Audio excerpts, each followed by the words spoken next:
que nosotros proveemos, Israel provee de agua potable a Jordania y provee de agua potable a la Franja de Gaza. ¿Qué pasaste?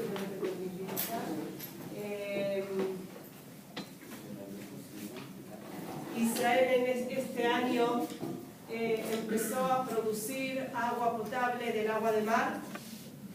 Hay creo que 2 o 3 plantas de producción de agua potable del agua de mar en la costa. Una está en Ashkelon y otra está en la zona de Hedera Natania en el norte.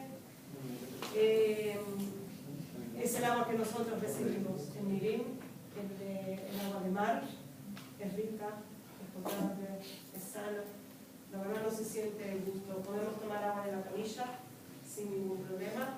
Hay algunas zonas que el agua tiene bajo contenido de flúor y se le agrega flúor al agua. Bien. No hay problema no hay problema de agua, ¿no? En la zona de ustedes. No. Por el momento, no creo, porque el Amazonas por ahora provee de bastante agua potable, ¿no? No en Guatemala, pero en Perú y Ecuador, ¿no? No. La cordillera. La cordillera. Que se traba en la cordillera. Ah, ¿el de hielo? De hielo. Ok, bien.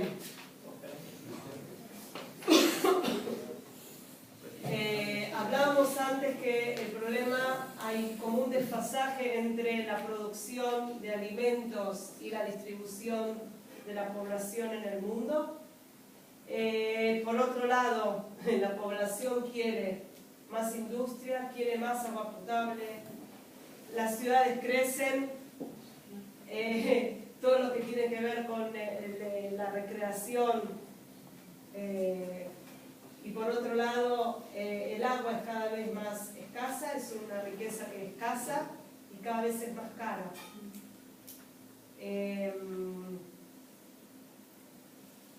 Quería decirles algo y acá me olvidé. No importa, ya me voy a acordar. El agua dulce de río, ¿ok? Es un recurso limitable. La calidad está cada vez en baja. ¿Por qué? Por la contaminación, exactamente. Es mucho más fácil tirar al río, total el agua fluye y no pasa nada, nadie se da cuenta. Muchas de las industrias, eso es histórico, se instalaron al lado de los ríos, por lo que todos los desechos van a parar al río y al mar. Preservar la calidad del agua dulce es importante para el suministro del agua potable, la producción de alimentos y aguas de recreo. Hoy en día cada vez menos se usa el agua del río como agua potable por una cuestión de que es escasa también. Si no hay precipitaciones, por lo tanto no hay fluido del agua, no hay de hielo. Seguramente lo conocen ustedes también. Nosotros agua de deshielo tenemos del monte Hermón en el norte, que si llueve, si hay precipitaciones está bárbaro, pero si no, nos vemos influenciados por eso directamente. ¿Okay? No en mi zona, sino en la zona del norte.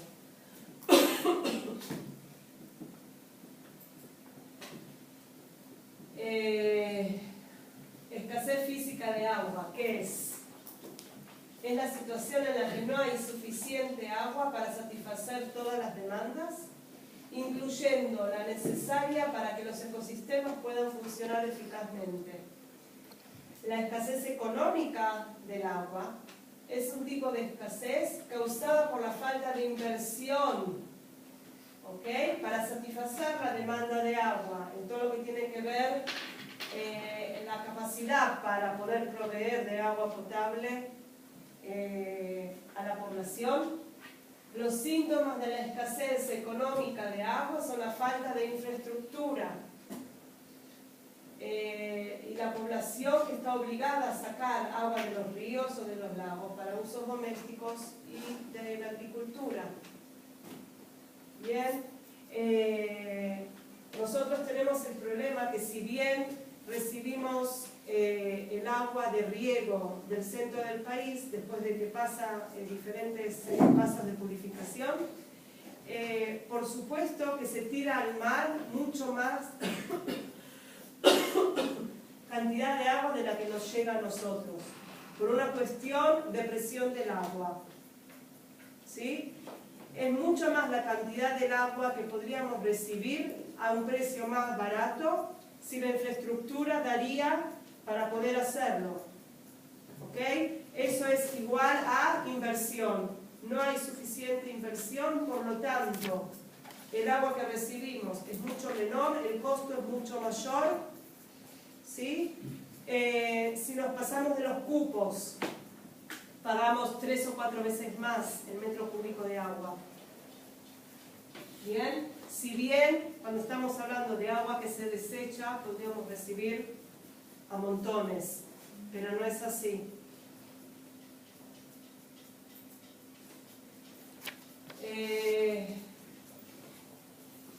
Me perdonan por la NI en vez de la NIE. Hasta el año 2025, entre 15 y 20 millones de hectáreas de arroz que se riega sufrirá algún grado de escasez de agua. ¿Ok?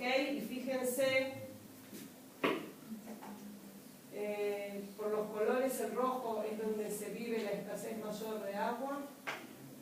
¿Ok? El anaranjado es menos. El azul no hay carencia general de agua. ¿Sí? Fíjense.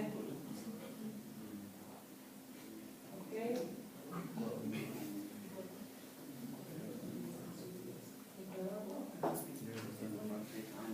El azul. ¿Ok? Perú. Qué raro, ¿no? ¿Por qué Perú tiene escasez de agua? No, pregunto. ¿Ah? ¿Por qué? ¿Ustedes saben? Hay falta de infraestructura, o sea, ríos hay, pero no sé, reservorios, falta de inversión, reservorios, todo eso, y se pierde el agua.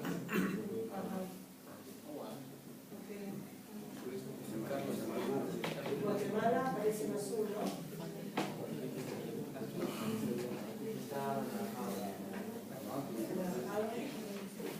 ¿Dónde está? ¿Por acá, no? Sí. Ahí es.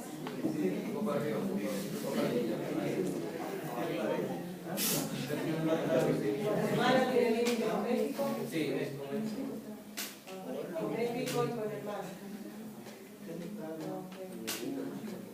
Bien. Muy bien justo, ¿no? El reparto del agua. Bien. Ríos que se secan. ¿Conocen ustedes esta? Bien. Fíjense. Les vuelvo a dibujar el mapa de Israel. En los años 60, el principal proveedor de agua en Israel eran los ríos que venían del norte.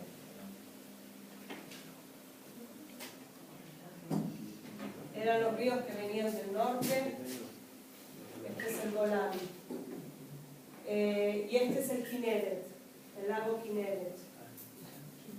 Si ustedes comparan el lago con el Titicaca, con algún lago de ustedes, esto es como la punta de un alfiler al lado. Sí, nosotros porque nos enorgullecemos de que es un lago, pero es un puntito en el... Cuando hablan de caudales, una de las cosas que a mí me dejó súper sorprendida cuando hablaban del río, el Jordán. ¿Okay? Ustedes van a escuchar hablar del río Jordán, es el río que viene desde el Kinneret hasta el Mar Muerto. ¿Ok? Bien, río Jordán. El río Jordán en algunos lugares es un hilo de agua. Bien, río yo tengo el río de la Plata, el río Amazonas, yo no veo la cosa que está enfrente, ¿ok? Yo en el Jordán puedo hacer así.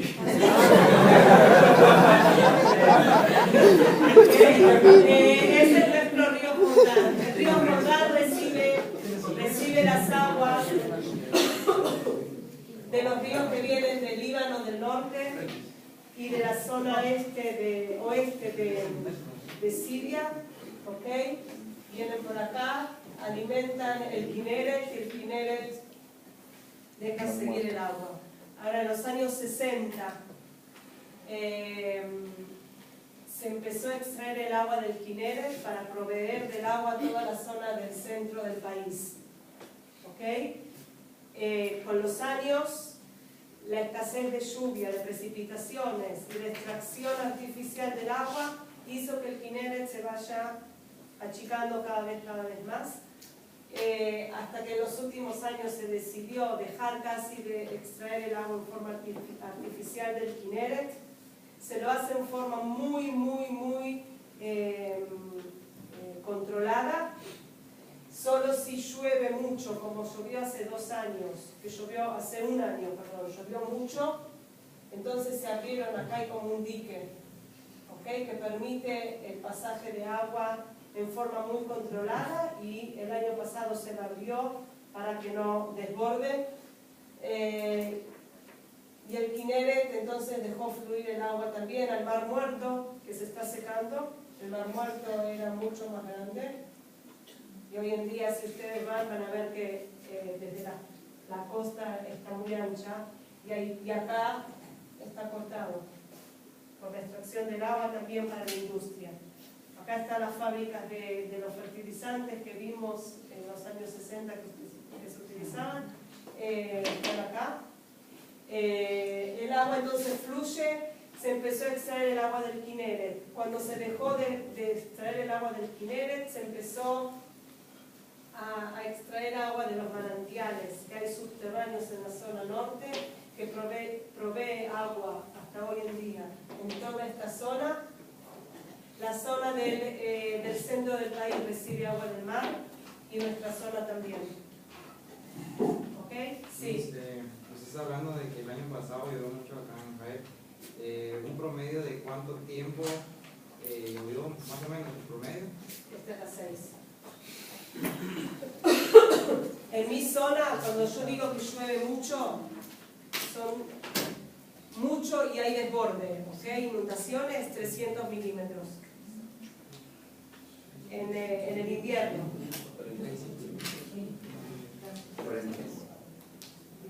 Bueno, Gracias. no te lo prometo.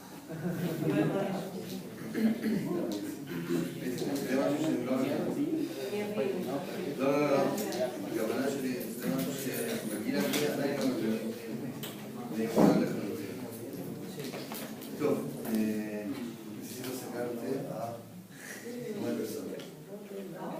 No, en 2 años más.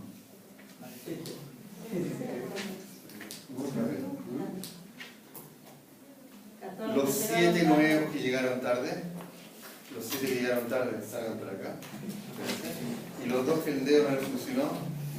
Se le corta el dedo. ¿El dedo nomás? Es una desilusión, pero...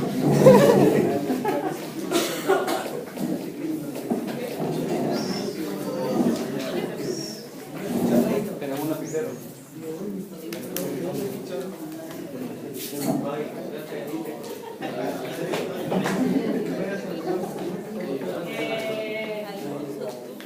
El que preguntó se fue. Bueno, cuando llueve mucho en mi zona hablamos de 300 milímetros y se inundó todo.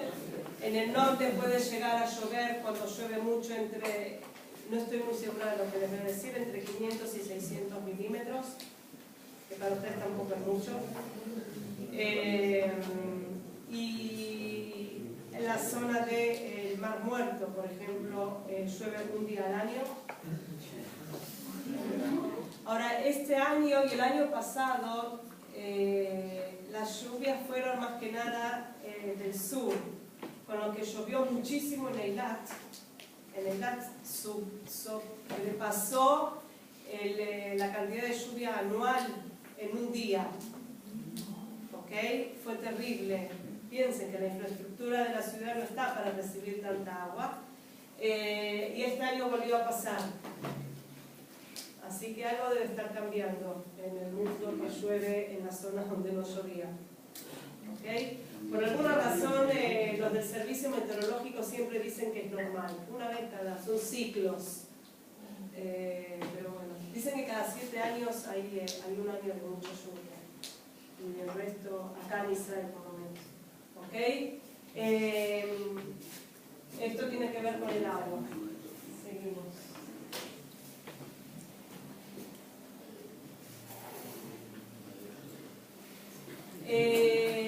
El agua de pozo fue y es un proveedor de agua también para el riego.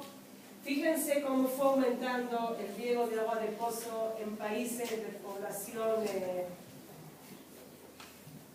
de alta población. ¿Ok? Esto habla también del adelanto. China e India son 2 países que tienen superpoblación, pero los avances tecnológicos también van aumentando de la misma manera.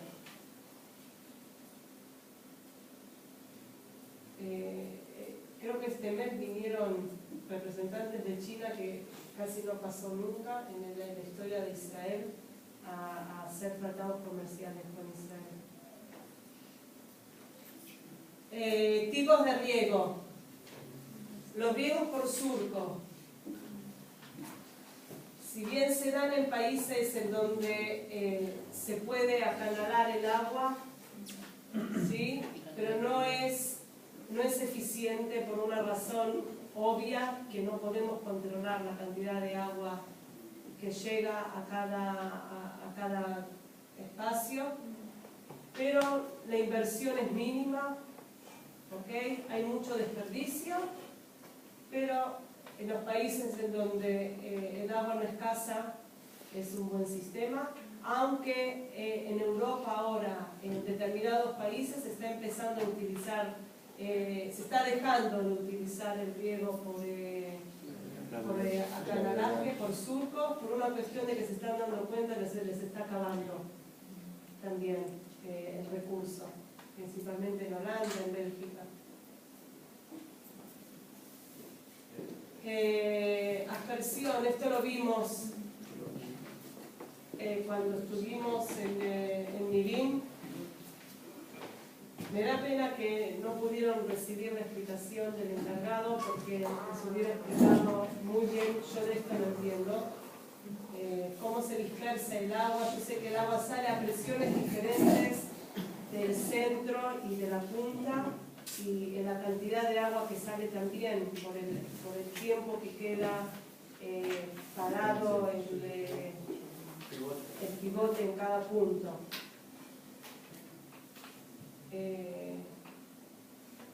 Como la presión es diferente, no todos los cultivos se pueden regar con el pivote. Por ejemplo, batata tratamos de regar y nos dimos cuenta que la batata se achataba, la hoja recibía una presión demasiado alta del agua y no nos daba los resultados que queríamos. El riego por goteo, invento de Israel, permite controlar y vigilar la cantidad de agua y de fertilizante que le llega a la planta. Es mucho más puntual la cantidad y el lugar del riego, no se dispersa, hay menos posibilidades de enfermedades, ¿sí?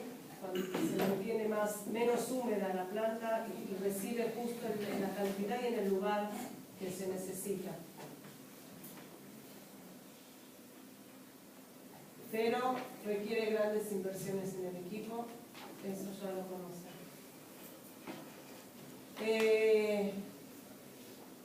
En Israel hay diferentes proyectos con plantas que son resistentes no al agua, sino resistentes a la escasez de agua. Uno de los proyectos es la jojoba. La jojoba es un arbusto, ¿conocen? ¿Sí? ¿Todos? No. Contá qué es la jojoba. ¿Vos dijiste que conocés? Ah, pero nunca lo vieron, nunca... Ah. La jojoba es un arbusto del cual se produce aceites de consumo para cosméticos y aceite industrial. Se lo hace de la semilla, no sé bien cómo es el proceso, pero aparentemente el proceso para sacar el aceite es bastante costoso, por lo cual no van a haber jojoba por todo Israel. ¿Okay? Nosotros teníamos, pero decidimos dejar de cultivarlo.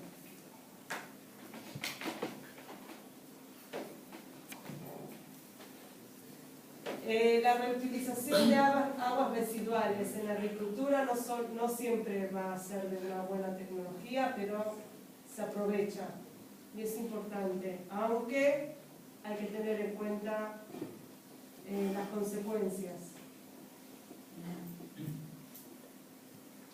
El concepto de la utilización de las aguas residuales se remonta hace más de 2000 años, ¿sí?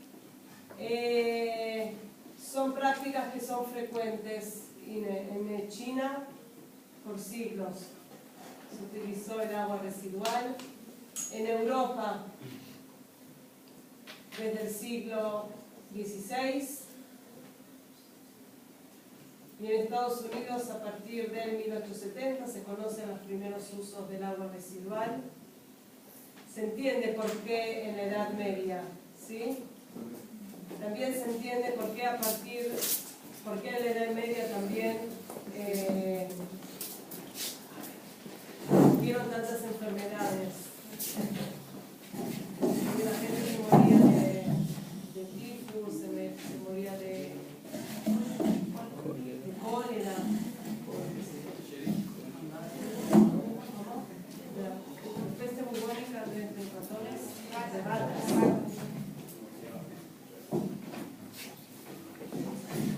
Bien,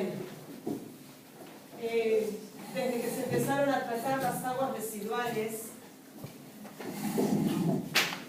se llegó a una solución muy práctica del riego, ¿sí?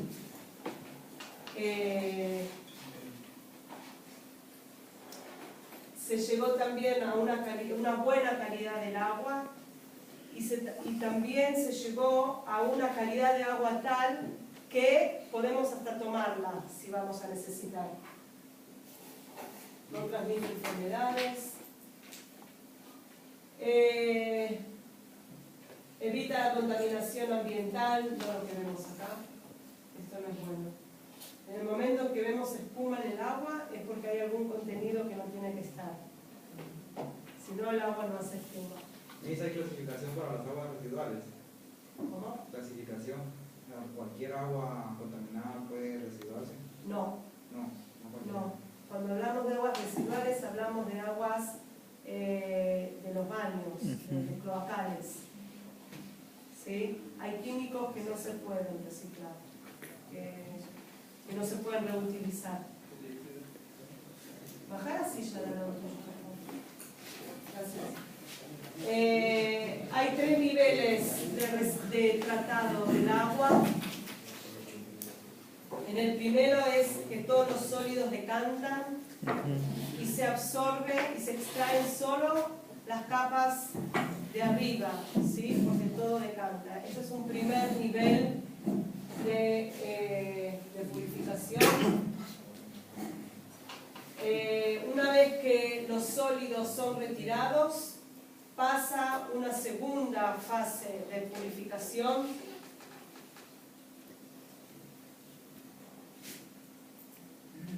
y una tercera en donde se filtran. ¿Okay?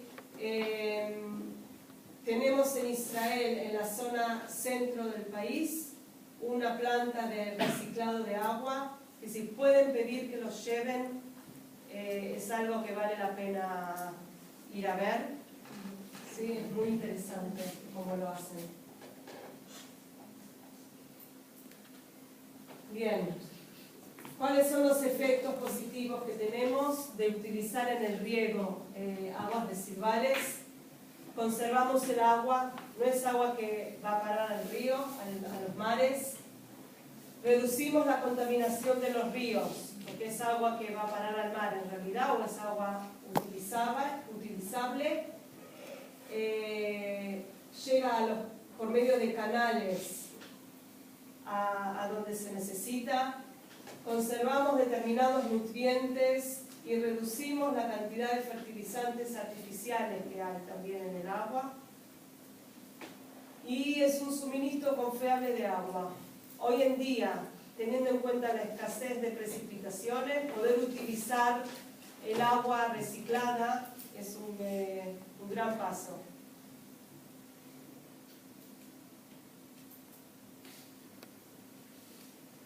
Ahí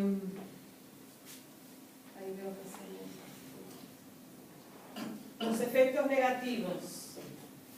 Los riesgos para la salud de los trabajadores y la población por el contacto prolongado con las aguas residuales sin tratar y de los consumidores de vegetales regados con aguas residuales.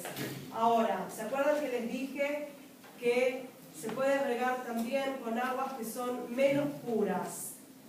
Para poder regar esto, con este tipo de agua, tenemos que pedir permisos especiales en el Ministerio de Salud. Y no todos los cultivos pueden ser regados con aguas que tienen menos pasos de purificación. Generalmente, cultivos que el agua que regamos directamente al fruto no es permitido. ¿Ok? Les conté a ustedes es del maíz, que entonces se rieron de mí porque ustedes comían el maíz regado que es más amarillo. Ustedes me dijeron que comían el maíz amarillo, ¿eran ustedes? No. El maíz que nosotros cultivamos para las vacas se riega con aguas menos puras, menos purificadas. Hay trigo que también se riega con ese tipo de agua. Otro de los riesgos es la contaminación de las aguas subterráneas una vez que se riega por los nitratos que hay en el agua. Contaminantes químicos que se acumulan también en los suelos. Enfermedades, vectores de enfermedades que se encuentran también en el agua, por lo tanto en el suelo. Algas y todo tipo de vegetaciones que se encuentran muy tranquilas, les gusta ese tipo de hábitat y no queremos promoverlo.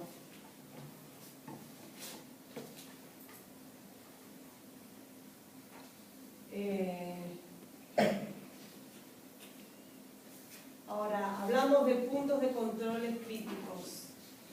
¿Sí? El riego con aguas que no están purificadas es un punto crítico de control. ¿Cómo lo controlamos? Primero tenemos que medir o monitorear los químicos que encontramos en las aguas. Tenemos que monitorear todo tipo de monitoreo bacteriológico en el agua. Coliformes, ¿así se dice en español? Sí. Coliformes, ¿sí? Garantizar permanentemente la calidad de las aguas. En todas las auditorías que pasamos nos piden este monitoreo. ¿Y quién lo hace? No lo hacemos nosotros, lo hace la municipalidad. Cada municipio que utiliza estas aguas tiene obligación de monitorear y controlar el contenido de las aguas. Metales, todo tipo de residuos de metales. ¿Okay? El fluente de aguas residuales de origen doméstico podría suministrar todo el nitrógeno y gran parte del fósforo y potasio que normalmente se requiere para producir cultivos agrícolas. ¿sí? O sea, por un lado, nosotros lo desechamos, pero por otro lado vuelve al ciclo. ¿Ok? Hablamos de sostenibilidad, pero teniendo en cuenta que también nosotros podemos perjudicarnos. Hay que monitorear, hay que controlar todo el tiempo.